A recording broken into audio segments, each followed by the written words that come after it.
Alhamdulillah for everything. Alhamdulillah. Fina or loss, Alhamdulillah. Alhamdulillah, everything God gave me. Yes, guys, hope we're doing well. Amin here, Mr. NH2. We're back in Loughborough, in HQ, and today we're joined by Steve-O, keeper for Leicester, good friend of mine. How are you, brother? All good, mate. How you doing? Good, very good. Good So, stuff. obviously, long overdue. Yeah. Shout out to him. He was one of the first people from the Midlands that gave me a shot. He was like, let's run a podcast. So, finally, we're doing it. Yeah, the day big time. ones. Never forget the day ones. So, obviously, with everyone, I like to start from the beginning. So, to anyone watching that doesn't know who you are, or doesn't watch football or something, introduce yourself, tell them who you are, what you do. Okay, so my name's Stevie Bausor. I'm 20 years old and I play professional football for Leicester City in goal. That's my introduction, mate. Good intro. Yeah. So, obviously, youth football. Yeah. You're a rising star, future of Leicester, all of that. So, let's talk about before you discovered football. Obviously, because most of the people watching, they're our age, young guys starting out. They don't know what to do. They see all these people online. They see all these guys, and they want to have a rough idea of how to get to that stage. So, Steve-O, before football, what was life like? See, to be honest with you, all I've really known ever is football. So as far as I can remember, I've been kicking footballs around, catching footballs, always been an active, sporty kid. So when I was 5, 6, I started playing for Kingsway Rangers. And then, so initially I played for Kingsway Rangers, and safe to say it was like a park team, schoolmates, no quality, just a laugh, Bog literally standard. bog standard, just like a social thing. And we played a game against Sileby back when Sileby were the bollocks, and then all I can remember was scoring from a goal kick. I had a good game against Sileby, and then obviously the Sileby manager went up to my old man and was like, "Oh, we'd love to take him on board and that." So we looked at that as a better opportunity, obviously, better team, more scouts, bigger tournaments, all that sort of stuff, etc., etc., etc. And then I was actually picked up by Leicester when I was just turned 8, and it's funny because I had some form of illness, right? I can't remember what it was, and we were playing in a tournament, and my mum had given me some tablets, so that I'd stop with my runny nose or whatever. And one of the side effects was it'd make you drowsy, right? Oh. So I'm stood there playing this tournament, and I think it was the semi-final or whatever it was, and I have fell asleep standing leaning up against the post, right? Flamingo. Yeah, literally. Stood, leant up against the post, fell asleep. Anyway, tournament's finished, and I was horrendous because I was just knackered from this tablet. Guy comes over, shout out Leroy. Leroy's come over to my old man and my mum at the time, and she was just talking. I'm thinking, who's this guy wearing a Leicester jacket? And then, long story short, from then on, kind of invited me down for a trial. I got a 6-week trial, lasted maybe 3 weeks, and then they were just like, yeah, snap you up. Let's take him. Literally. Yeah, and obviously you were 7, 8 years old at the time. Yeah, I was 8 when I started playing for the elites, and that wasn't with the trial. That was more of a come down, kick about with some better players, basically have a look. And then there was right, he's good in the elites, we'll kick him on, give him a 6-week trial. If he does well, we'll bring him into the academy. And yeah, it took 3 weeks, and I signed for Leicester. Yeah, took off from there. Yeah, literally. And at that age, because I've said this, with loads of people I bring on, they obviously get discovered early on, 8 years, 9 years, 10 years old. Were you taking football seriously then, or was it just a fun? Absolutely not. Yeah, so I'd never really taken it seriously until I'd say maybe 14, 15 kind of region. But yeah, it was always just a kind of a fun thing, something that when you're older you could have said, oh yeah, I played for Leicester. It used to just be playing against big teams. It used to just be the experience, and you never really thought how far you could get. It was never in the back of my mind that this is what I could be doing when I'm 19, 20, 21, going through to the end of my career. So you it's kind of just not a thought in your head even at that point. It's just I'm a 9-year-old kid, I play for Leicester, I go to school, I come back, I play for Leicester, I go to school. It's just regular thing. Yeah, it's just that, yeah. Yeah, and was it different from, let's say, school football? So you had, your break time, 5-a-side or whatever, and then Yeah, Leicester. Yeah, it's just school football with a lot more quality, isn't it? And it's just more serious, obviously. The staff will still try and keep like a playful kind of thing going on when you're that young. But school football, you're just kicking lumps out of each other at break time and then you go in. Yeah. So I always had to be careful because my mates, like, when we used to play like school football, even through secondary school, used to just absolutely kick lumps at you. So then you kind of just had to like Tread carefully. Tread carefully, yeah. But it was, definitely different for school football and that, yeah. As with me, in primary school, it was more UFC than football. Like RKO, In terms back of on the rugby, RKO was something like Geezer, his ball it was, picks it up and starts running off with it. But yeah, handball. No, I didn't see anything. Wallah, I didn't see anything. It's madness. Obviously, being at Leicester, at the time that they were, Championship, were they? Like League One Championship? It would have been Testing the ball knowledge, yeah. Great Escape season, and then so I'd signed at the start of the Great Escape season, but I was elites the season before that. Okay, Yeah. so in terms of that, obviously Leicester, they had a high quality, high standard, and obviously you're with the elites, so you're with in the big leagues, right? So I'm guessing you had to take some things out of your normal life that a normal kid would do. Was that the case? Yeah, not so much that young. Obviously, you don't go to parties really when you're that young that drag into late hours in the morning and stuff like that. I'd say that was more the case when you get to like 15, 16, Teenage, yeah. when you kind of discover house parties and you discover girls and you discover alcohol. What's and all alcohol? That. Yeah, exactly, all that sort of stuff. But yeah, I'd say that definitely becomes more of a sacrifice at that kind of age. But yeah, when you're younger, obviously, it's long hours. You're coming home from school at 3 o'clock. I used to live around the corner, so I'd walk home from school, get home at 3 o'clock. I'd chuck a Chicago microwave pizza in the thing, slice it up into 4, wolf it down, get in my kit and go to training, get back at 8 o'clock, and then it's just repeat, like 4 or 5 times a week at that age. It was, looking back at it now, it was a lot of commitment, but it didn't feel like it because time just used to fly. Because you loved it as well, so you just did it. Yeah, exactly. Yeah, and in terms of that routine, like, how was it like, let's say, young you getting up and then going to school, coming back? What does it look like?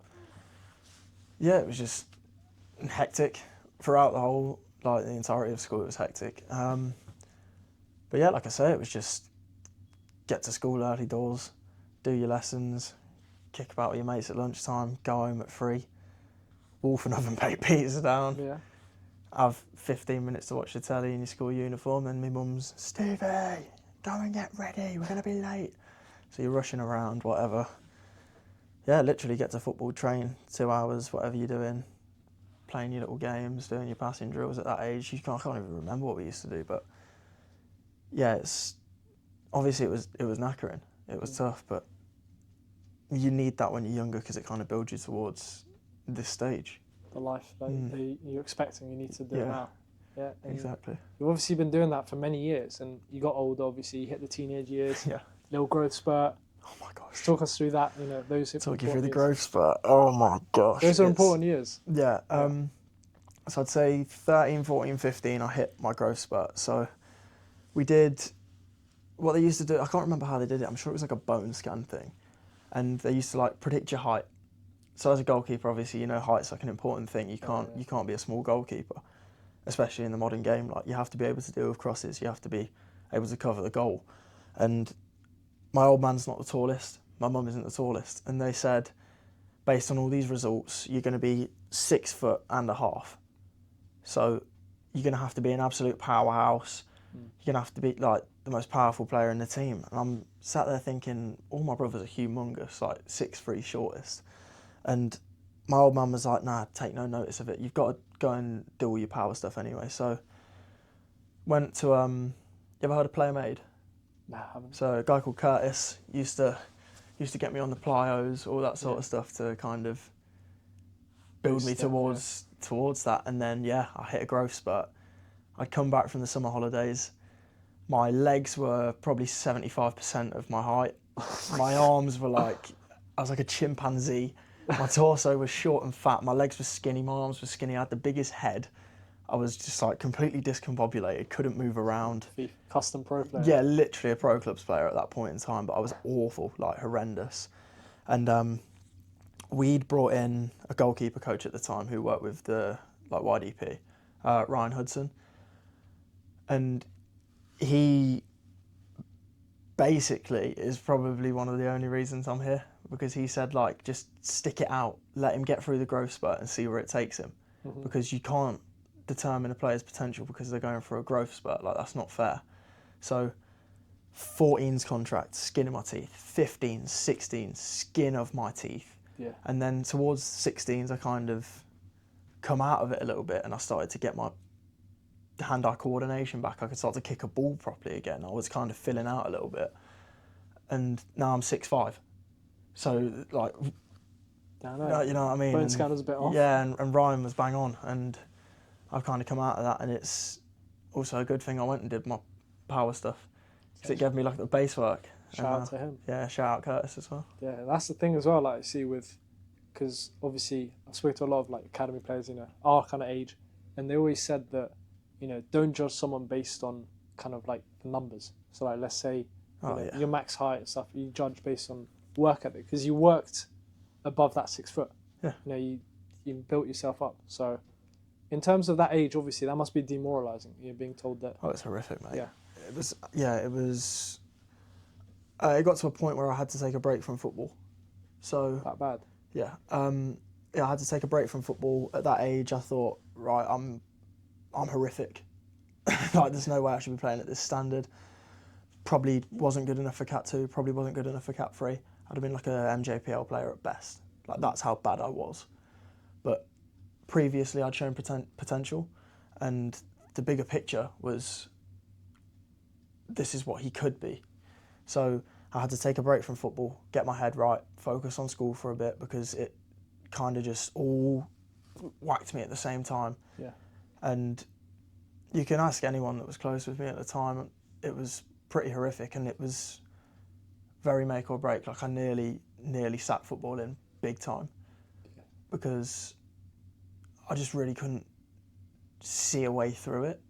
It's the hardest thing. Yeah, it was horrific, but I had to kind of just stick at it, take a little break, come back, work as hard as I could, and then I kind of put it down to, if I give it 100% and I'm still not good enough, then that's fair play. But if I get to my age where I am now and I'm not playing football anymore and I know I haven't given it 100%, I'd kick myself forever. It bites you. It It always would. haunts you at the back of your head, you know, what if? Yeah, the what if, it'd kill me. So I kind of had to live with that mentality of give it 100%. If you're not good enough, you're not good enough. And that's all you can give. And then, yeah, here we are today, still soldiering on. Exactly. Bit by bit, step by step. Step by step, man. And who would you say kind of always kept reminding you that, you know, Steve-o, there's potential, don't give up. Keep on going, Steve-o. My old man always said it. My old man was a big part of that. My mum as well. So, but they were more bothered about me as a person, not as a footballer. They cared more about me here than on the pitch. Ryan Hudson was definitely one that was trying to push me through. But yeah, I'd say my mum, my dad, Ryan, big time helped me get through that. Yeah, they saw the vision. Yeah. And at that age, you know, like you mentioned, the contracts, you know, 14's barely getting by, 15, 16's. How does it work at such a young age? Obviously, it's non-paid. Yeah, so literally it's just 1 year contracts from like 9, 10, 11s, 12s, 13s, if I'm right, 14s, and then I think your 15s, 16s is a 2 year one. And then obviously 16 to 18, you're in your scholarship. Scholar, yeah. So it's like scholar wage, long days, long hours, hard graft, and then obviously you come out of your scholar and then it's professional. Yeah, so it's one of them, isn't it? But That's the pathway. pretty much, yeah. Yeah. And in terms of the academy as well, like as you got older, there was obviously challenges you faced. Obviously, you mentioned one of them. And obviously everyone around you has their own struggles, had their own stuff. Did you see players, you know, come and go at that age? Funny you say that. So I've got a picture of me and the lads I was with at under 9s. And we're in the King Power. And I kid you not, there's 3 left from like a squad of 20. And more have come and more have gone. Like, it's cutthroat. And I can't even remember. It'd be me, Logan Briggs, Alfie Fiskin. Are the three that come to mind from that picture. If there's anyone else I'm forgetting. Put it up. Yeah, Post-production, yeah, post-production. But yeah, there's literally three of us from that picture. And we've come through the whole way. And then you've got Merced Ali, Bobby and Marty, who came through at like 11s, 12s. So slightly later, they're still here. Other lads who come through at that kind of age are still here. But like, yeah, I've seen a lot of people come and go because it is that cutthroat. If you don't make the cut, then you are cut. Yeah. Yeah. 3 out of 20, that's like 15%. Yeah. It's And hard that's a lot. That's a lot. For like an age group at under 9s, that's like an awful amount of players getting through all the way to where we are now, and we're still far from made it. Yeah, let alone first team. This is exactly 21s. Yeah. Well, far from first team. Let alone starting and staying. So exactly. You got to be smart with it. And in terms of those people that aren't here now, how does it work? Because it's usually hard, football, and then what else? A lot have found other clubs. Some have kind of brushed football aside and gone on other ventures. Some have gone to like overseas. So my best mate in football, Liam, he was released by Leicester last year. Yeah, last year. He's gone to play in Belgium for Leuven, and he's on the bench for the first team week in, week out. He's kind of found himself again. He's like absolutely smashing it out there. And you've got players go to America. Some players have just like gone to non-league. Yeah, it's just like there's all sorts of stuff to do. It's kind of a transferable game. If you're good at football, you'll be good at other things as well. But for me, I'd want to stay in football because it's what I know and it's what I've done for like my entire life. It's your passion. Yeah, kind of, yeah. Yeah. And if it wasn't for football, what's your other passion? You're going to laugh at this, right? Go on. But like, music. I was thinking that. Music, Yeah. I'd say. Probably, yeah. If I had to go with something, it would be like, I don't know, I just want to make music. And if I was going to blow up big time from something other than football, it would probably be that, or acting or something. Yeah. Just not a normal thing. Yeah. Just something that's out there and it's just like a bit of a, you know what I mean? Oh, never knew that. Yeah, That kind of exactly. thing, yeah. DJ Stevie. Yeah, That would go hard. literally That would go something hard. like that. And back to goalkeeping now. Go for it. Let's talk about the goalkeeper. Were you always a goalkeeper, or was it a thing you changed? Again, I don't think anyone ever was born wanting to be a goalkeeper, but Stick the fat kid in goal. literally stick the fat guy in goal. But what happened was our goalkeeper at Kingsway, so I used to run around, classic number 9, hold it, edit, smash it. Sean Dyche's dream. Simple, yeah. And our goalkeeper got injured. Obviously, it's like based on volunteering at that point. Our coach was like, who wants to go in goal for this session? Little me, the only one with his hand up. Yeah. Thought, we'll give it a run out. Turns out I was pretty decent at it, and then kind of just stuck. Built from there. Yeah, exactly. It's quite a surprise. Just volunteering to. Yeah, I mean, between the sticks. to be fair, I think you could speak to a lot of goalkeepers, and like surprisingly, not a lot of them would have actually started out as goalkeepers. Obviously, you get your odd few who are just goalkeeping crazy and love it from like a young age, but when you're watching the telly at that age and you're seeing a bloke stood there with gloves on in a different kit versus the guy who's up there and has just scored in the 90th minute, wheeling his shirt around, Cameras running all off, cupping his ears at the fans, you want to be that guy. Yeah. You don't want to be the guy who's getting hit in the face from 4 yards away in the pissing rain and the cold. Like, Freezing. yeah, as a kid you don't want to do that, but yeah, I'm glad I've chose it. 100%. Do you ever find it hard being a keeper? Because, the camera's rarely on you, but it is on you at the big stage, if you make a mistake or if you make a good save. Yeah, I've always said this, and you've probably heard it a million times, like from different people, different podcasts, different people speaking, and it's kind of true. To be a goalkeeper, you've got to be a bit of a weirdo. Like,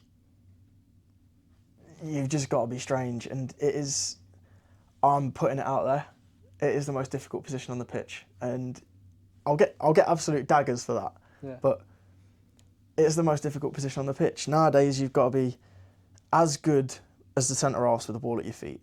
You've got to be agile, powerful, tall.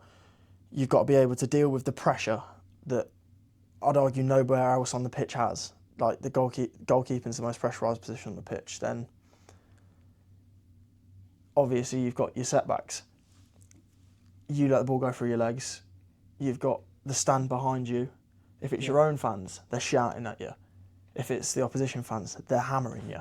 Yeah. And it's kind of just a mental lock-in where you've got to think, right, this is what I've signed up for. I've kind of got to take this on the chin. But yeah, I think definitely it's the hardest job. Be able to score with your left foot, score with your right foot. In the box, you can score with a header. Exactly. You got to be all round. Yeah. Not many people see that though. They just see, you catch a ball, you throw it, that's it. But there's a lot more to it. It's horrific. Exactly. And there's the common theme of goalkeepers, they last a lot longer than footballers. So do you think there's a trade-off between having a hard job and lasting long? Yeah, but I'd also say that that's kind of because a goalkeeper's career starts later. You find a lot of managers would rather go with an experienced goalkeeper over someone that's young and raw. So you find like a lot of goalkeepers won't make their debuts professionally until maybe 22, 23, and that'll be like, obviously you get first loans, second loans, that kind of thing. But Premier League goalkeepers, you're rarely finding under 23s. Like, who are your young uns? You got James Trafford, young. Sen Lamens, young. Hardly any, Hardly any, but you've got to be like an absolute world beater to be playing at From that level. abroad, anyways. Yeah, exactly. At that level, at that age. But yeah, you start later, and then you just kind of finish later as well. So it's just a longer career in general. Delayed. Yeah. Yeah, because a lot of keepers now I see, like, you kind of raise the point, and just think of it now. In England, you hardly see a young keeper kind of start. For example, Donnarumma, 16, Italy. Yeah. Manchester United. How do you say his name? Sen Lamens. Yeah, Lamens. Yeah. I don't know where he's from, but he's not. He didn't grow up in England, did he? No, So, he's Belgian. I think so. Yeah. We'll cut it to. I think just it's put in a country, Belgium. But yeah, exactly. So they're not from England. So do you think England's kind of way of doing goalkeeping needs to change, or is it like is it the same? Or no, obviously you've got different styles. So, like we laugh about it, the GK Union at Leicester. We kind of, you can tell where a goalkeeper's from based on like simple things that they'll do. Like your Germans will be stiff-armed block shapes and stuff like that, and very traditional K barriers and all that sort of stuff. English goalkeepers are usually stiff, can see the back of your gloves, stuff like that. Spanish goalkeepers are usually bouncing around all the time, arms swaying around, huge dives, not a lot of small steps. Yeah, it's just like you kind of, obviously being around a lot of goalkeepers from different areas, like I've got to kind of mix and match. yeah, I'm not a standard English goalkeeper.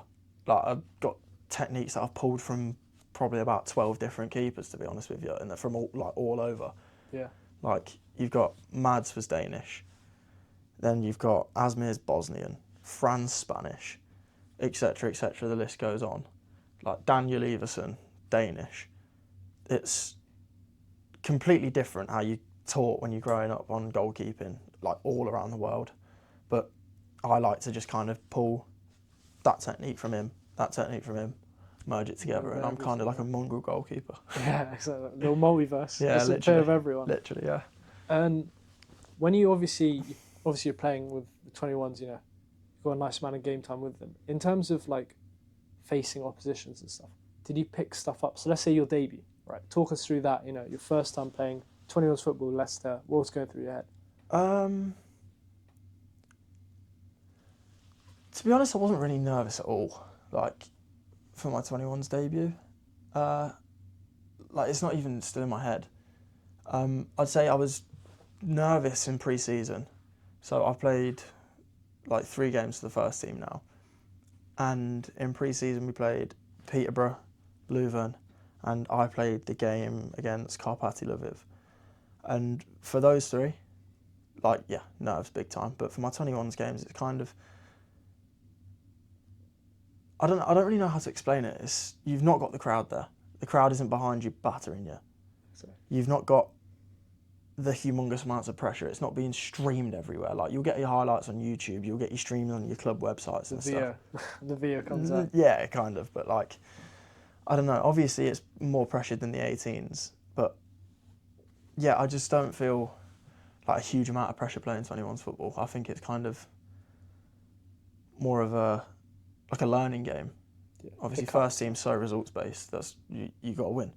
But 21s football, you can lose 4-3, and you might have played like the best game as a team that you've played all season.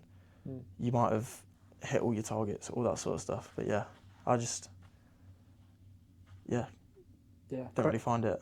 Correct me if I'm wrong. I'm saying like 21's more like development. So you're there to learn, get better, and then first team's like deliver. Yeah, exactly. So 21's is your build up, it's your warm up. Exactly, yeah. And then you warm up, and then you either go on loan or you go into the first team.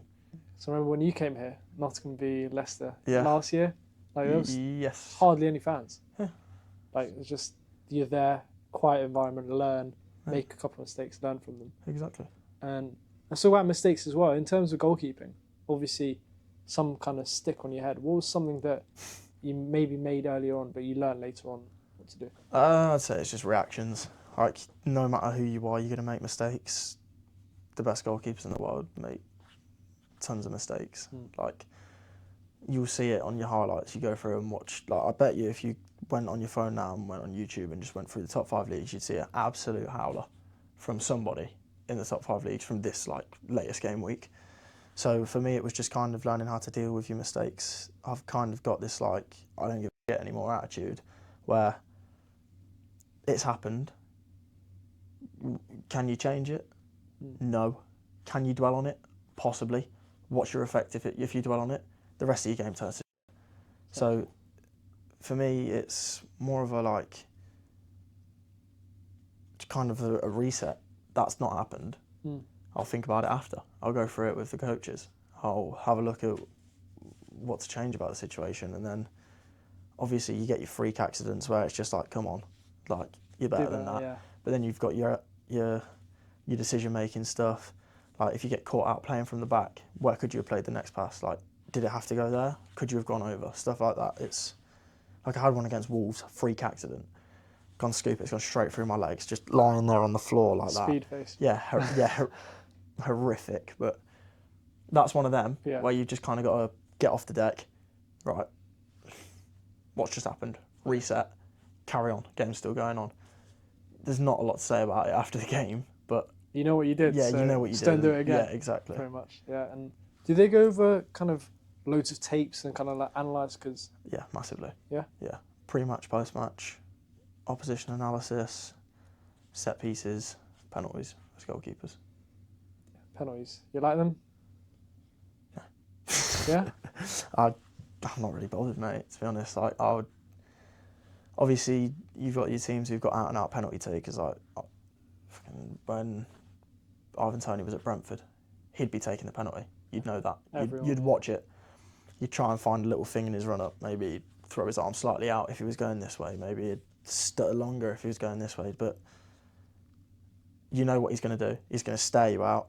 He's going to slowly walk up to the ball, and then you're going to dive and he's going to stick it in the other corner. For you to bite, Yeah, but like, yeah, I've never really been bothered about penalty analysis. It kind of just goes over my head anyway, because who's to tell me that he's not going to change his mind?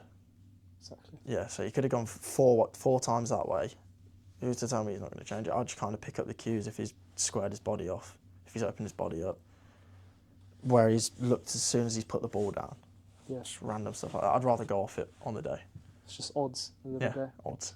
Yeah. Do you back yourself or not? Exactly. And so about the first team as well. This is probably kind of like, I'm guessing, a moment that stays in your head. Yeah. You know, training on the first team. So, did he get told you're going to train? Did he know it was going to happen at some point? It's a bit of a funny one. So, when we were like 16, Mike Stowley was at Leicester as a goalkeeper coach. And he used to train with massive groups of goalkeepers. So, like, we're talking first-year scholars, second-year scholars, first-year pros, second-year pros. Whole batch, yeah. All the way up. So, like, there were sessions where you'd have, like, 12 goalkeepers out. And, obviously, this is when Casper was around.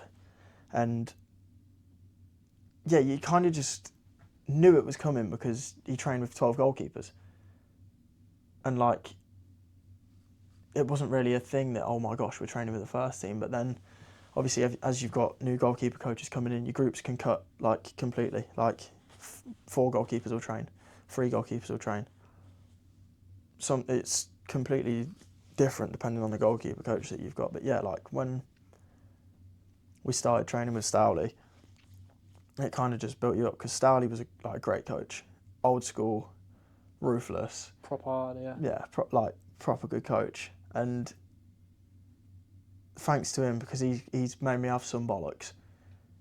Like, absolutely made me have some bollocks because, yeah, some of them sessions, some of the games we used to play before the sessions, all that sort of stuff, like, we'll call it character building. Yeah, teaches you. Yeah, we'll call it character building, but yeah, it was never really like a, oh my gosh, I'm training with the first team when I was that age, because it was just what happens at Just Leicester. expecting it either way. It's just what happens. And who surprised you there? Like, obviously you're training with, I'm guessing Begovic.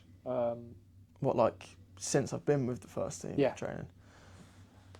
Yeah, you mentioned Az is mint, like, his, Wise like, uncle. yeah, so good. Like, his mentorship, if you've ever got a problem or a question about anything, you go to Az and you ask him and it will tell you.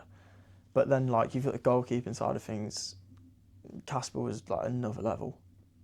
Like, outrageous. Then,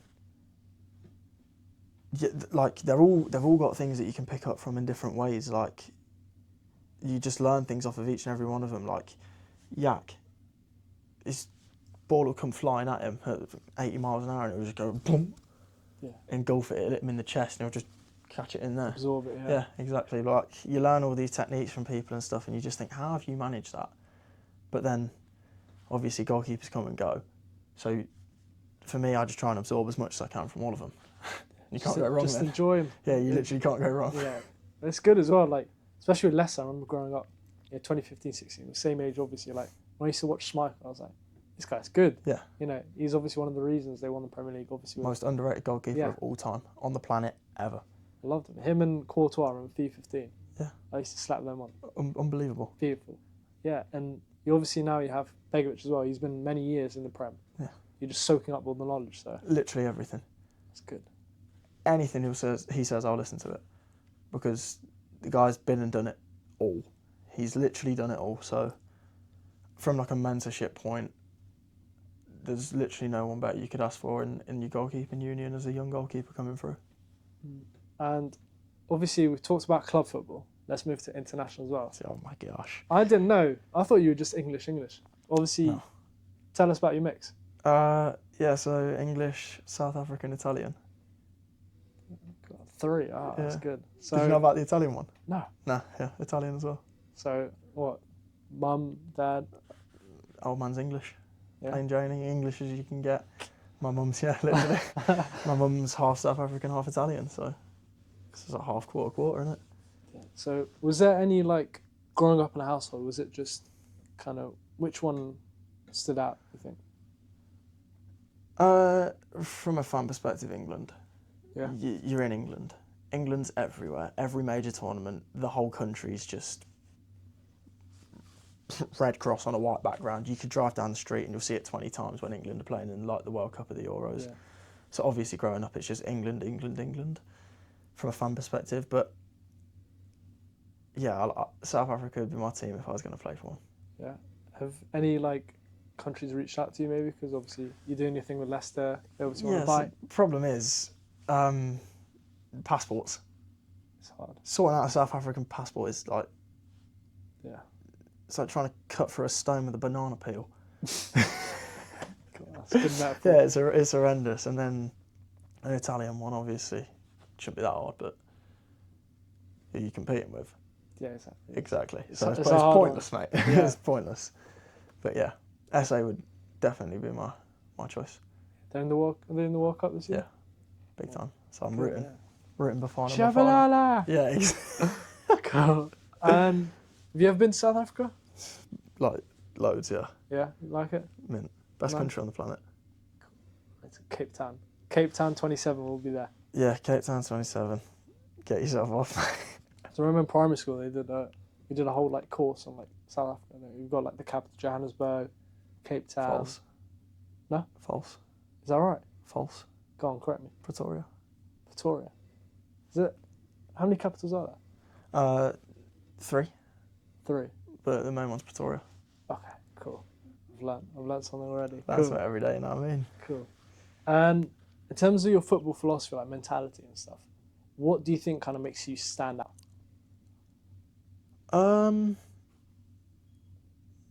Just a bit of madness, to be honest. Like, yeah, I don't really know. Like, I'm just kind of a bit of a fruitcake at times, and don't get me wrong, quite an extroverted person, can sometimes make some stupid decisions, and yeah, that's just me. And a bit of a Fruit Loop, you never know what you're going to get, kind of. Yeah. So you got like 2 ends of the goalkeeping spectrum. You got like your quiet ones who just get the job done. And you got your Jordan Pickford, makes a save, launching his arms around. Ramsdale kind of thing. Yeah, exactly. And I'd say I'm more on that end of the spectrum. The character. 100%. Fans are going to love him. Or hate him. Yeah. Either one. Depends either who you one. get, doesn't it? Exactly. And in terms of like, let's say, obviously goalkeeping, you're playing, you're saving, etc. Stuff off the pitch. How do you kind of maintain yourself? I like what I like, and that's not going to change throughout my career. If I want to have a pizza, knowing I've got a day off tomorrow, I'm having a pizza knowing I've got a day off tomorrow. Yeah. Because I'm a human, and for me, that's above all else. If I lock into calorie counting, all of that sort of statistical nonsense, it throws me off, and I can't concentrate on the task at hand. So I'd much, off the pitch, kind of, obviously the sacrifice. You can't be going out clubbing all the time. You can't be drinking. You can't be doing all this stuff. But so there's obvious sacrifices that you have to make. But yeah, for me, I don't really take much notice of it. Obviously, I've got a good diet. If I've got a heavy training day, loads of carbs. But that don't mean I'm not having loads of carbs with a full fat Coke. Yeah, exactly. So I won't sit there and drink a water because it's hanging. Context. Yeah, exactly. I like what I like off the pitch, and yeah, kind of just one of them, innit? Because I've always thought, I remember when I first started going to the gym, when you do all over analysis, you look at this, you look at that. I remember I started, calorie count everything to the gram and everything. I think it's cope. I think, honestly, I think just train and give your best, and then don't be stupid. Don't be stupid. If you sat there and you've had a bowl of pasta and 4 beers, what are you doing? You know what you're doing. Yeah, you know what you're doing. But if you're having a beer with your family on a Friday night, knowing you're off on Saturday, Sunday, it's not the end of the world. Keeps you longevity as well. Yeah, you're still a human. Exactly. Yeah. Not many people understand that as well, because they see all these footballers on holidays actually living like normal human, and they're like Steve-O spotted in Cape Town summer drinking a beer. What's going on? I don't know. There's certain journalists that just need to keep themselves to themselves because it does my head in. Yeah, and it messes with your head as well. Trying to enjoy family time. Just being human, and then you're on the front page or whatever. Yeah, I mean, you could. Any mistake you make could just be bang, used against you. Someone could clip something completely out of context. You've got to be so careful with what you say nowadays. Literally anything can be clipped and put out of context, and then who are they going to believe? The Sun, who's got your name in big bold writing underneath little subtitle, who says all this, you're a drunken mess, da da da da. Yeah. And you're just sat there on a beach in the summer holidays, just chilling, chilling, having a beer with your family, with your missus, whatever. It does my head in big time. Yeah, and social media as well. Let's talk about it, because all these years back, Instagram was just a thing for photos, but now it's a lot more, a lot more deeper, a lot more, room for error. So how do you, as a professional footballer, how do you kind of navigate that world of being yourself and not getting yourself in trouble? I'm still trying to find the balance. So I'm quite an opinionated person, and I don't think it's right that footballers can't have an opinion or can't voice their opinion. I think that that's completely ridiculous. We're all humans. It doesn't matter if you've got a bigger following and you're going to influence more people with what you say, because at the end of the day, so are your artists. So are those kind of people. Yeah. They'll have their say. But I've never understood why footballers can't say what they think. And for me, I struggle sometimes because it's a platform where you're with your friends and the people who follow you. So if I want to share something with these people that I think, I'm going to do it. And sometimes, some of the stuff that is going to get you in trouble because it'll be a controversial thing. And I can't understand how that's fair in any walk of life. Like, we're still human. And I get it, it's a small sacrifice you've got to make to reap the rewards of a great job. Yeah. But still, there's nobody that should be silenced. And it does my head in that footballers are silenced. Yeah, because I've always had that argument. Because I used to be on the other side. I used to be thinking, footballers, they shouldn't be saying this because they've got all these young people watching. But now I realise, like, for every force, there's an equal and opposite. Exactly. So if you say, I don't know, the sky's blue, there's someone saying the sky's green. Exactly. People listen to you, people listen to that guy. So it's just be yourself, put yourself out there. And That's then what I try to do. Obviously, there's certain things that you just best not commenting on. Exactly, yeah. And you kind of got to read the room a little bit with certain situations. But I'll say what I want to say on social media. I will do it. Oh, you're hard. Yeah, exactly. That comes down to common sense at the end of the day, like reading the room. But obviously, if you want to say the sky's blue, you're more than that. You should be able to say the sky's blue. Yeah. But yeah, and off the pitch now, let's go to your kind of human side. What kind of things do you like to do when you're off on a Saturday or? It depends on the day, to be honest, mate. Like, if I've had a light day before and then I've got a day off, I'll go and piss about with my mates, go and do something. Like, if it's been a tough day, I'm knackered, probably wake up at 3:30. Yeah. And bed rot all day. And then it would just repeat. A real sesh. Yeah, exactly. Literally just doom scroll and bed rot if it's one of them.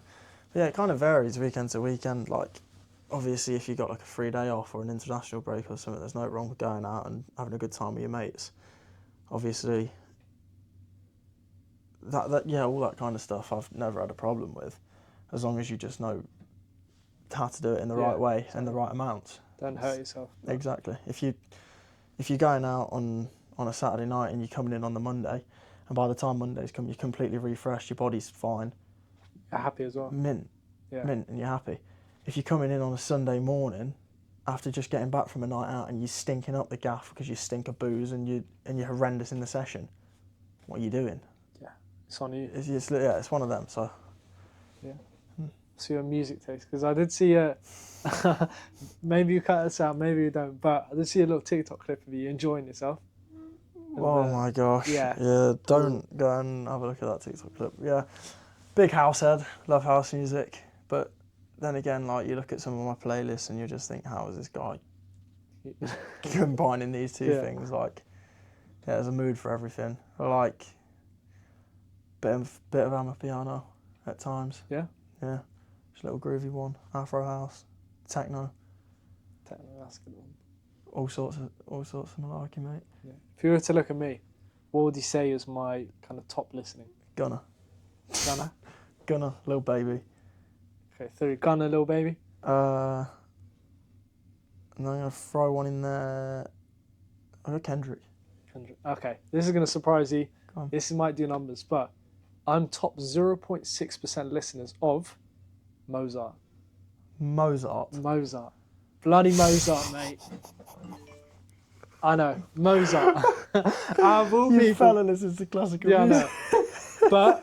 But I'll explain myself. The reason was, during exam season, what I love to do is have a coffee, have another coffee, slap on Mozart, do my maths. That is mental to me. I know, it's crazy. Like, people saw it. Like, I thought I was, all cool putting on my Spotify rap.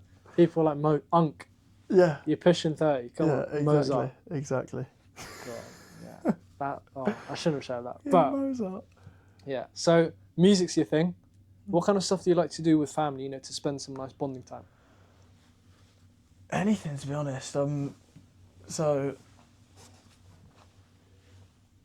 yeah, we're all kind of outgoing people, spontaneous people. You could throw something out of the blue and we'll probably look at it and be like, that'll be a laugh. Like, my stepdad's just gone and brought, go and look this one up, a Citroen Ami. It's got 8 brake horsepower, 27 mile an hour top speed. It's fully electric and it's got a 45 mile range because it's funny. Just why not? Take that one in. So that's the kind of person you're dealing with here. This is the family I've been brought up in. Genes have trickled down. Yeah, it's like just random stuff like that. Like who buys a Citroen Ami because it's funny? Yeah, no, that's crazy. But yeah, Keeps you going though, like those little spontaneous things. yeah, 100%. Gives a life that flavour, right? And in terms of you kind of as a professional footballer, because there's this image now of like, footballers earning, ridiculous amounts, all of that. Some of them, for example, there was this news article a while back of, Dele Alli losing, I don't know how much on gambling. Poker. Yeah. Like all these kind of like stuff that come out. How do you kind of manage that in terms of, staying humble because you're still young, you've still got a future ahead of you? Yeah, the way I see it is there's so much money in the game because of the product you produce. You look at the numbers that you bring in on Sky Sports, playing football, you bring in a lot of money. So, yeah, I know there's people out there that say that your surgeons should get paid more, that your emergency workers should get paid more, but it's just literally due to the sheer fact of numbers that you bring in as a footballer. That's why there's so much money in the game. I think, like, you look at the World Cup final, how many people watch that? It's billions. Billions, yeah. Billions. So how much revenue does that generate? Exactly. Ridiculous. It's ridiculous. Sponsors and all that. And where's the money going to go? Back into football. Exactly. So, yeah, and that's why your players get paid so much. So, obviously, it's a case of it's hard work to get there and it's hard work to stay there. So, and there is a lot of money in the game, but yeah, you kind of got to. Obviously, if you've got money, you do nice things. Exactly. You buy nice things, you go to nice places. Nobody can sit here and tell me that you're not going to do that. You're crazy if you don't. Yeah, you're crazy if you don't, because then there'd be no point in working so hard to get all this stuff. But yeah, there's a line that it's kind of an imaginary line you don't cross, where you just think, yeah, if I do that, then I just turn into a knobhead. Yeah, exactly. You know what I mean? Just don't cross the line. Yeah, and that's the thing with kind of like enjoying yourself, because obviously you've worked hard. The thing you told me about Leicester under 9, 3 out of 20, let alone 3 getting offered a professional contract. Well, do you know what the statistic is of being a professional footballer? 0.0. 0.12. Another 0? Yeah. Wow. So small. 0.0012 or 0.0012, something like that. Very small. It's ridiculous. So you earn every penny, mate. Exactly. There you go. And holiday spots. Holiday You spots. like to go travelling. Of course. What's your most ideal spot? We've got Bali booked in the summer. Not been to Bali yet. Thailand, great spot. It's a very versatile place. Like, you go to Bangkok, you've got a city break. You go to Koh Samui. You're in the tropics, you feel like you're in a movie. South Africa, great spot. Beautiful country. So much to do. So much experience that you can have in South Africa that you won't get anywhere else on the planet. Australia, again, it's like South Africa but more expensive. Australia, I need to go to Australia soon. Yeah, like, what a place. Yeah, and then you got your European places like Geneva. Underrated, criminally underrated. Skiing? Can't. No? Breach contracts on it. No, like snow or water sports. Is it? Yeah. Water sports even? Can't do a little water polo? Can't do it. I mean, like, probably jet skis and stuff like that. Never knew that, But yeah, there's a lot of stuff that you wouldn't know that you can't do. It's like skiing's kind of frowned upon by a lot of people. Very risky, to be honest. Yeah, there's a lot of people that will have skiing stuff in their contracts. So, like, you break your leg while you're skiing, it's your problem. Yeah. You sort it out. Have you ever seen the no Mars? You can't go to Mars contract. No, what's that? When space travel first, like in the 90s or whatever, like some clause said like you can't go to space for a player. Oh my gosh. You don't have that? That's nearly as outrageous. No Steve on the moon. Yeah, you know what I mean? It's nearly as outrageous as Anthony Martial's Ballon d'Or contract clause. Oh, yeah. that was... Got to feel sorry for the fella. It's nearly as bad as that. Yeah. And in terms of success, what does success look like to you? Happiness, a happy family, wealth, security, safety. Safety for you and your loved ones. That's what success looks like for me. And how am I going to get there? Play football. Hopefully earn a lot of money in the game. Sorted. That for me, that's success. But then obviously you've got your accolades point of view. There's no specific trophies that I'd want to win because like, oh, this one's amazing. But like, obviously you want to win trophies and you want to be a successful footballer. You want to be remembered for what you were good at on the pitch. You don't just want to be like that guy. Yeah, You know what I mean? sitting and the paycheck, whatever. Yeah, you don't want to just be that guy from down the road who used to play for Leicester. Yeah. But yeah, for me, it's always been about stability, safety. Kind of just want my kids to grow up not spoiled, but like, you know what I mean? Comfortable, not. Yeah, comfortable. You get what you want for Christmas if you behave. Yeah. Same for my missus. Like, Yeah. you get what you want for your birthday if you if you're sound. Exactly. You stick together as one. Yeah, exactly that. Yeah. And in terms of like, obviously you mentioned success. What's like the kind of plan for you for the future? Because obviously we're both 20, young lads, plenty of future ahead. So how do you kind of want to get to your goals? You've got to break it into steps. Best bit of advice I've ever received, or definitely one of the best bits, is go day by day. So if I'm looking too far ahead, if I'm looking in 6 months' time, what do I need to achieve? I'll break it down day by day. So what am I doing today that's going to help me achieve that in 6 months' time? What am I going to do when I wake up in the morning? New day. Yesterday's forgotten about. What am I going to do today? It's going to get me there in 6 months' time. And it's just day by day by day by day, and you build up. I can't really look too far into the future because it's football. It's unpredictable. Anything can happen in football. And that's why if I keep it day by day, it kind of... Have a new chance every day. Yeah, something new every day to do. And whether that's... Yeah, you'd be surprised about how much stuff you can improve on in a day, like, if you actually put your mind to it. Yeah. It's ridiculous, but yeah, I've always gone day by day. Yeah, that's the thing. Like, ever since because I've been doing this podcast for over a year. I started like November 24. I say December 24, but like back then I used to think in terms of yearly goals. So Yeah. in a year I want this, in a year I want that. And then now I'm breaking it down into kind of days, because I'm guessing for you as a footballer as well, you could agree with me on this, is in 1 week you could get months worth of progress. Just like that. If you're lucky 100%. for 1 week. All it takes is an injury.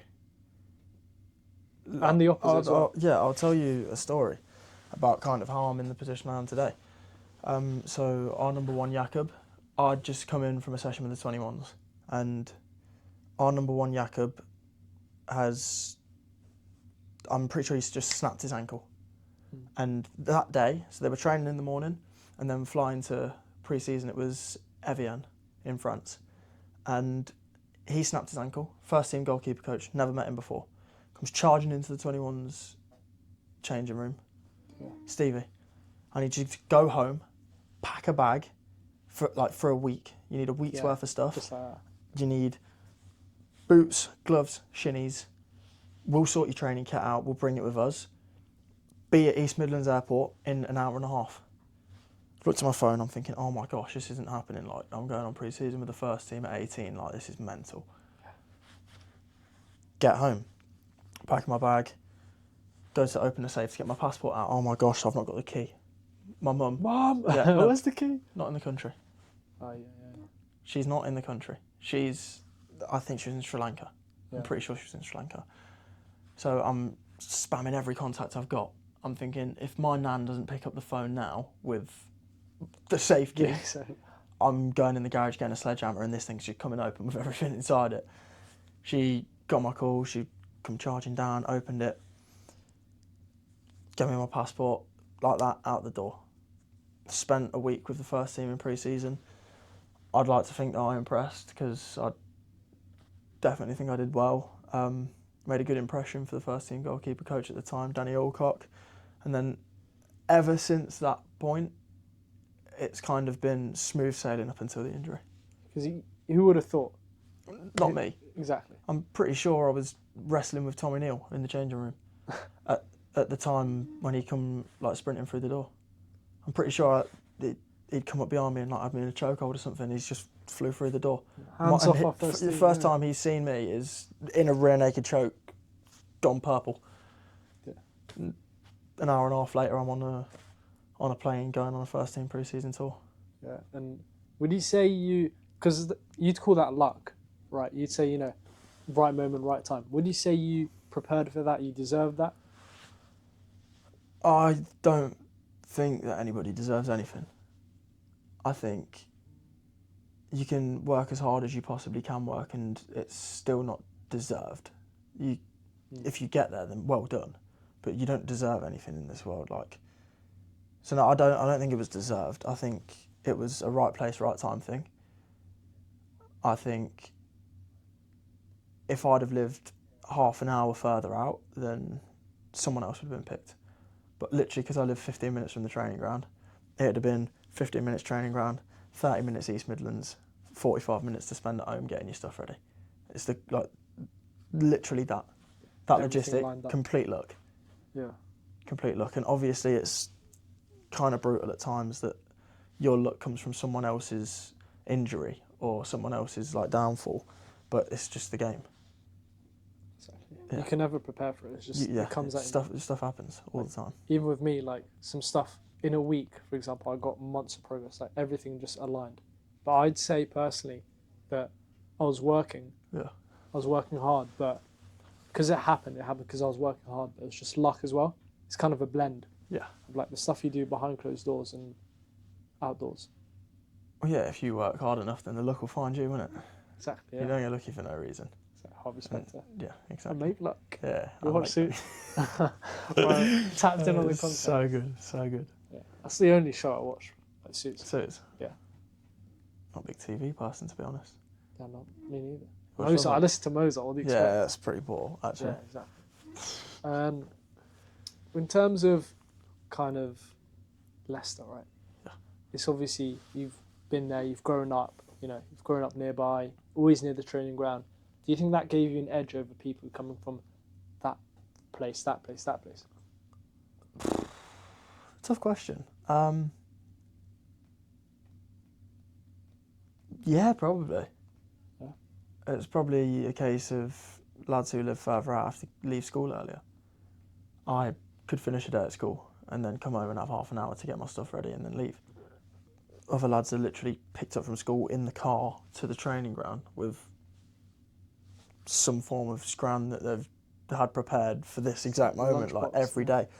So yeah, I'd say it was advantageous, being that close, but obviously it's just how it is, isn't it?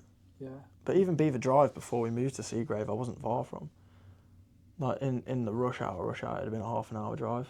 It's not too bad. Ayleston Road used to ram up, but other than that, if it was 2 o'clock on a Monday, it'd be a 15-minute. It's a light one. Yeah, literally. Yeah. I've been lucky with both of them, to be fair. It's a good blessing. Same with me, always near school. I'm in uni now, but back home in London, right near school, right near work, right near gym. Yeah, everything adds up. And in terms of school, I forgot to cover that earlier. Was that always your thing? Did you actually enjoy school? Was it just Hated it. Get me out of it? Hated school. Yeah. I didn't see a need for me to be in school because none of my goals in life would need any sort of kind of academic qualification. So I hated school with a passion. I didn't like the idea that there was a hierarchy in school and that person could tell me what to do all the time just because you're older than me. I hated the fact that I'd be in a detention if my shirt was untucked. That's stupid. I'd hate the fact that if I was speaking to a friend and then we'd gone the wrong way around the one-way system, I'd get a detention. One-way system. Yeah, Oh it's my mental, God. mate. And I just couldn't grasp the concept of school. But obviously, I've never been I've never struggled academically. But I think if I'd have proper pushed academically, I definitely could have been in a better place at school. Yeah. But I kind of Chose your path, yeah. took no notice of it, and I was fine. I passed all my exams, some of them with pretty decent grades as well, to be fair. But yeah, I hated school with a passion.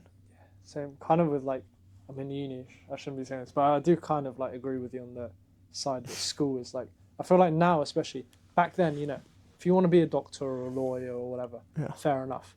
But if you're doing, sports management or like Yeah. business. Just make a business, mate. Yeah. Just, you know, One thing about business that I've never understood when it's taught in schools, right? profit. So if you're- Yeah, leads to profit. 90 plus leads to profit. Leads to profit. But yeah, like I don't understand why if you're so good at teaching business, you don't have one. Hold my hands up there. Yeah, I think we've seen that clip. No, Bluetooth, we know what we're talking about. No, But yeah, I'm with you on that. So Yeah. even like lecturers, like not in Loughborough obviously, but you know, great university, by the way. yeah, Loughborough's bang. Brilliant. I love it. Brilliant. But in terms of science lecturers I've heard of, obviously not here, Yeah. but they judge you. Like, for example, if you're not doing as well on a grade or whatever, they think of you as a lower person. But in reality, like, some people, they have other things or they have other skill sets. Yeah, it's imbecilic, mate. Yeah. Were you a maths guy or a science guy or an English guy? Or? A home guy. Seriously. PE and home. PE and home. Like, I didn't enjoy any of it. I just couldn't correlate how y equals mx plus c was ever going to show like any relevance to my life when I'd want to be in like a performance industry or something. Yeah. Who cares? Like that doesn't determine me as a person. Exactly. What grades I get in school, and I just could never wrap my head around that. And obviously, there's all different walks of life that you need to go down. Some you need grades, some you need to be really, really like tapped into specific things. Like there's jobs where you need to be like a genius in maths, Meticulous, yeah. stuff like that. But for me, I'd never needed to be anything at school. Like there was nothing that I could have taken from school apart from like friendship skills and character building that would have really helped me outside of school. So I kind of just, as bad as it sounds, kind of just boffed it off a little bit. But yeah, because you had your idea in mind, you had your goal. I want to be a keeper. Go be a keeper. You pick up whatever soft skills from here. That's what you need. That's I'm kind of torn because I do like natural science. Yeah. So I'm like the nerdy and math science guy. So it's not even y equals mx plus c. It's y minus y1 is equal to mx minus x1. Get a load of this guy, huh? no, But like all the letters, I'm like, it baffles my head. yeah, it's not. No, I've not even got a clue what you've just said there. And to me, in my life, y minus 1 yz plus x z. You're broke. Yeah, yeah, you know what I mean? Like, what the hell was even that? Yeah, I know. It's like, and especially outside of school now, for example, footballers, they're, you know, whatever ridiculous amount you earn it, versus someone who actually has to sit in the library. Like, there's some guy I know, he had like 9 to 6 all day every week, right, of lectures, and he sleeps in the library. I swear to God, exam season, he used to sleep in the library. And I'm like, you graduate, you get what, 60k a year, 70k a year? Some people earn that in a week. It baffles my head. Some people earn double. Some people earn triple Exactly. in a week. Just a skill. Kicking a sack of air around. Exactly, yeah. A little leather. And then Yeah, a little bit of leather and fill it with air. And yeah, Yeah. And before we head to our Q&A section to wrap up, let's go. let's talk about, this is a kind of a, how do you say it? Not a great topic, but Let's go for it. injuries as a keeper. Yeah. Obviously, goalkeeper, you know, they hardly get injured, but when they get injured, it's a big one. So what was your kind of history with that? Never had a major injury. Like, literally never anything more than maybe 3 weeks out at any one period of time. I had Osgood's, which used to keep me out for a week, on for a week, out for a week, on for a week, out for a week. It was horrendous. I had Severs. That was the same thing, on for a week, out for a week. But it was all when I was growing. So that all kind of correlated. I've had more concussions than I can remember. God. Custom cheering and everything. Yeah, but yeah, it was just kind of one of them where it shocked me. I've come to catch a cross, been like, you know how Harry Kane will like do that and then the centre off, yeah, goes over the top. Kind of happened to me. Landed, my foot has folded, crunched, bones broken. My Lisfranc ligament was torn, and then the way I hit the floor, the weight couldn't go through my foot anymore, so it goes to my knee, and then my knee's gone. Meniscus, ALL, Lisfranc, broken foot, all in the same whack. And yeah, it's been 4 months. It's a bit of a headache, but it's a blessing in disguise in some ways as well. What kind of things did you learn when you're, not able to play? Not to take football for granted, because as much as sometimes you think, I could fall out with this game at any given point, like, it is your life, it is what you've worked for, and then when you have that just taken away from you and shoved over there, it's like gut-wrenching. And I never ever thought I'd be like that, but yeah, for me it was tough not playing, and I want to get back on the pitch as soon as possible. Itching. Because it's literally all you know, and when you haven't got that, you don't know what to do with yourself. You're so bored. You sat in the gym for 3 hours, then you go in the physio room, and it's just the same stuff every day, and you feel like how lucky you are to be a footballer and play the sport that you fell in love with when you were like 6 years old. It's crazy to me. Yeah. But yeah. So obviously not a great thing, but it's also a good thing. You take a step back. Every cloud's got a silver lining, mate. Exactly. Every single cloud has a silver lining, because I've taken this injury as a chance to come back stronger physically. I'll come back in a better headspace. Mm-hmm. So those two things alone, I'll be more of a unit, I'll be more powerful, and I'll have a clearer and better head to go forward. Win-win. Yeah, just need to get my hand-eye coordination back and learn how to kick the football properly again. Yeah. And I should be, hopefully, all right. But Exactly. Prime Steve-O Loden. yeah, he's coming. He's Watch coming. space. Okay, so now to wrap up, quick fire Q&A. Okay, all right. On the spot. We're going to put you on the spot here. So, Okay. the first one, Messi or Ronaldo? Messi, and it's not even close. Neymar is closer to Ronaldo than Ronaldo is to Messi. Facts. That's that. A-tier rage bait right there. No, it's not A-tier rage bait, it's A-tier facts, and you won't find a fact anywhere else that is as truthful as that. Stand by it? Stand by it. I'll stand by on it until the day I die. All right. Best keeper in the Prem? Gigi Donnarumma. Why? Because he's the best goalkeeper in the Prem. It's just week in, week out, he wins City games. Or he'll get City points. Like, he's just a freak of nature. And I think if he carries on at the rate he's going, he'll be all-time great. Yeah. Definitely one of. Right to the very top. Yeah, so right to the Right very to the top, very yeah. top. Okay. Who was the keeper you looked up to growing up? So I've got two. It'd be Casper, obviously. Support Leicester. Leicester Tat. Come on. Yeah. So, Well, little Foxy. yeah, little Foxy. So it'd have been Casper. And then I remember one time Real Madrid played Leicester in a pre-season friendly. And I watched the warm-up. I watched Iker Casillas. It was like he had moon boots on. Yeah. And ever since I saw that, I was like, what a goalkeeper. Watched all the time. It was Iker Casillas all day. So for me, he's up there, one of the best of all time. I haven't heard that name in a while. Exactly. I've Open the book. completely forgotten about him. What, Iker He Casillas? he used to be so good. Player. But then he disappeared. Like, I remember him just disappearing off the Real Madrid squad. I was like, where's the fella gone? Yeah, but obviously you look at your best of all times. It's Buffon. But it's not my favourite. Yeah. It wasn't the one that I looked up to, but He was good. joke. And would you rather, in terms of recovery, would you rather do a cold shower or a sauna? Never met the bloke. Never met the bloke. Oh, that's a Rosa Parks thing. Demonetisation. Yeah, Come on. oh, it's so good. Hot shower. That's not even on the It's options. not on the thing, but like, I don't like cold showers. I don't like sauna. Steam room and the hot shower, yeah. Steam room, little mini steam room. Yeah. What do you think of the people that go up and like, cold shower, journal? A bowl of ice, dunk your face in it. Yeah. Go back to bed, mate. You're doing too much. Performance. It's ridiculous. So It's performative, performative and it's ridiculous. There's no amount of getting up at 4 a.m. that would make me any better than I am right now. It's ridiculous. Rubbing banana peel on your face. What are you What have doing? we come to? What have we come to, mate? It's horrific. And one player you've played against that you'd love to face again. Ooh. Got you there.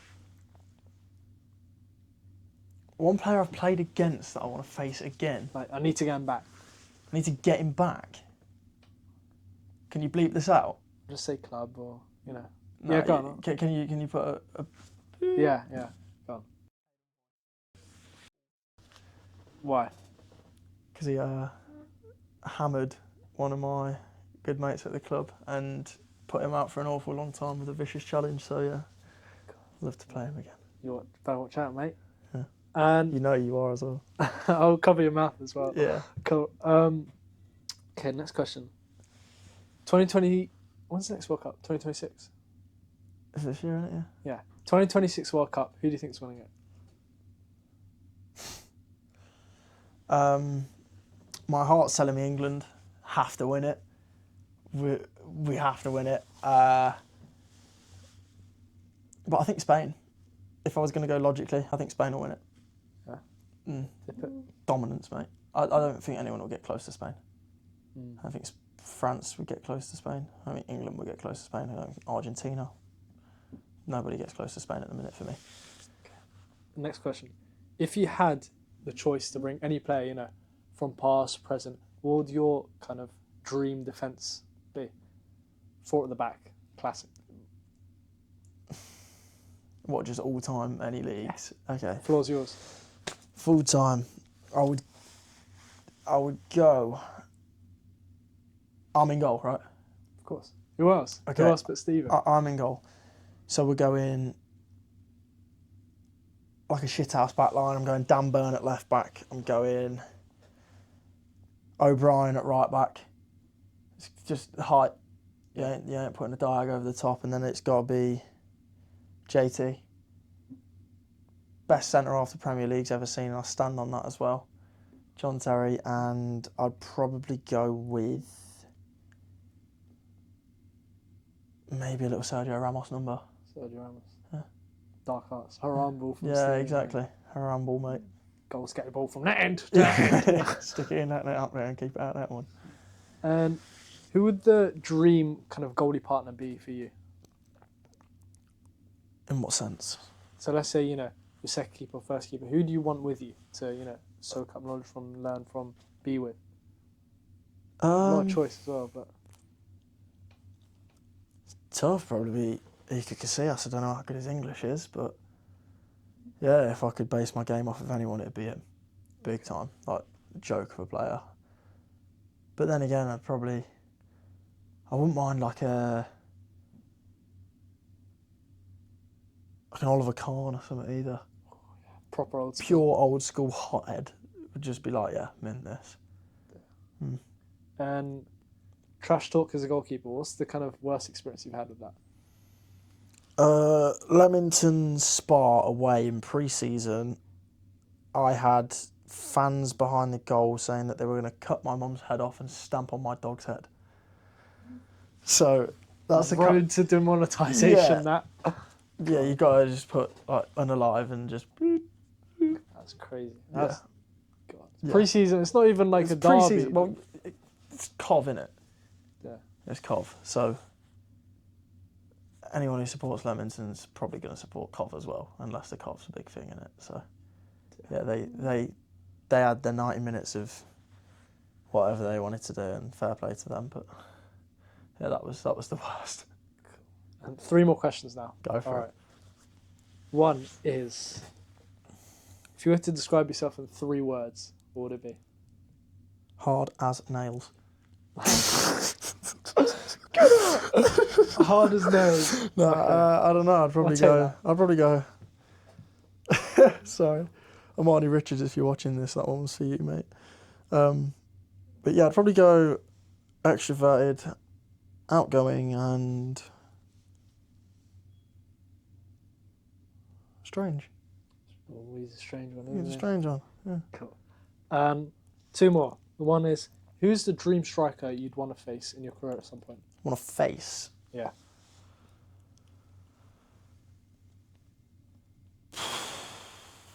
It's a tough question. From a goalkeeper perspective, I'd probably learn the most off of Erling Haaland. Yeah. Who would I want to play against? Probably. Yeah? Wouldn't Give us pose some reasoning. Wouldn't pose much of a threat, would he? So yeah, it'd be Good. pretty chill all game.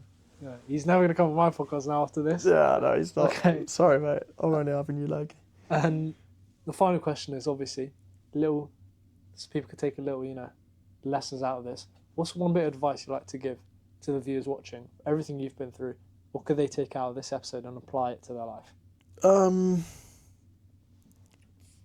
Yeah. I would say